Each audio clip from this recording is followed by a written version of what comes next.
कितनी नहीं। 7 दिसंबर की सुबह लगभग 5:30 बजे उत्तराखंड प्रशासन ने रामनगर के पुछड़ी क्षेत्र में बुलडोजर की कार्रवाई की। कई रिपोर्ट्स के अनुसार इस कार्रवाई में 90 से अधिक मुस्लिम परिवार बेघर हो गए। स्थानीय मीडिया रिपोर्ट्स कहते हैं कि 51 परिवारों के आवास थे जिन्हें वे अवैध निर्माण बता रहे हैं और उन्हें ध्वस्त कर दिए गए। इनमें से कुछ पक्के मकानों के पास वैध दस्तावेज थे या दस्तावेज की वैध विविधता थी। पीड़ितों का कहना है कि उन्होंने जमीन खरीदी थी, प्रशासन कह रहा है कि अवैध थी। अगर ये कार्रवाई अवैध कब्जों के खिलाफ थी तो सिर्फ मुस्लिम आबादी को निशाना क्यों बनाया गया? जैसी तहरीरें सामने आई हैं, क्या सर्दियों में इतनी बड़ी संख्या में परिवारों का अचानक बेघर हो जाना न्याय संगत था बगैर वैकल्पिक आवास या राहत दिए? और दोस्तों घर दीवारों से बनते हैं लेकिन मकान उम्मीदों से, यादों से बनते हैं। और जब किसी गरीब का घर गिरता है तो सिर्फ एक दीवार नहीं गिरती, पूरी पीढ़ी की उम्मीद गिर जाती है। आज हम उस घटना के बारे में बात करेंगे जिसने पूरे उत्तराखंड और पूरे देश भर में सवाल खड़े कर दिए हैं। दावा है कि मुस्लिम परिवारों के घर गिरा दिए गए, वो भी बिना किसी चेतावनी के। तो चलिए जानते हैं ये बात कितनी सच है और कितनी नहीं। 7 दिसंबर की सुबह लगभग 5:30 बजे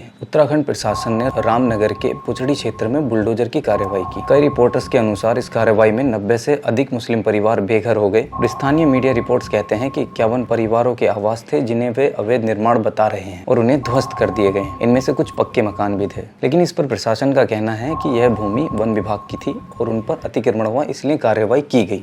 लेकिन पीड़ित परिवारों का कहना है कि उनके पास दस्तावेज थे, बावजूद इसके उन्हें बिना किसी नोटिस के घर से निकाल दिया गया। पीड़ितों और कुछ मानव अधिकार समूहों का कहना है कि यह कार्रवाई सिर्फ मुस्लिमों को निशाना बनाकर की गई है, जबकि दूसरी जाति धर्म की आबादी पर कोई कार्रवाई नहीं हुई। लेकिन प्रशासन का इस पर दावा है कि सरकारी पक्ष कहता है कि केवल अवैध अतिक्रमण हटाने की कार्रवाई थी, न कि किसी धर्म या समुदाय के खिलाफ। और प्रशासन ने यह भी बताया है कि नोटिस जारी किए गए थे और कार्रवाई कानूनी प्रतिक्रिया के अंतर्गत हुई है। दोस्तों, राज्य नीतियों के अनुसार अगर कोई सरकारी जमीन पर अवैध कब्जा करता है तो उसे हटाना चाहिए और प्रशासन इसे इसी आधार पर कह रहा है। लेकिन दोस्तों, इस पर विवाद और सवाल क्या खड़े हो रहे हैं, चलिए जानते हैं। क्या वास्तव में इन परिवारों के पास वैध दस्तावेज थे या दस्तावेज की वैध विविधता थी? पीड़ितों का कहना है कि उन्होंने जमीन खरीदी थी, प्रशासन कह रहा है कि अवैध थी। अगर ये कार्रवाई अवैध कब्जों के खिलाफ थी तो सिर्फ मुस्लिम आबादी को निशाना क्यों बनाया गया? जैसी तहरीरें सामने आई हैं, क्या सर्दियों में इतनी बड़ी संख्या में परिवारों का अचानक बेघर हो जाना न्याय संगत था बगैर वैकल्पिक आवास या राहत दिए? और दोस्तों, जो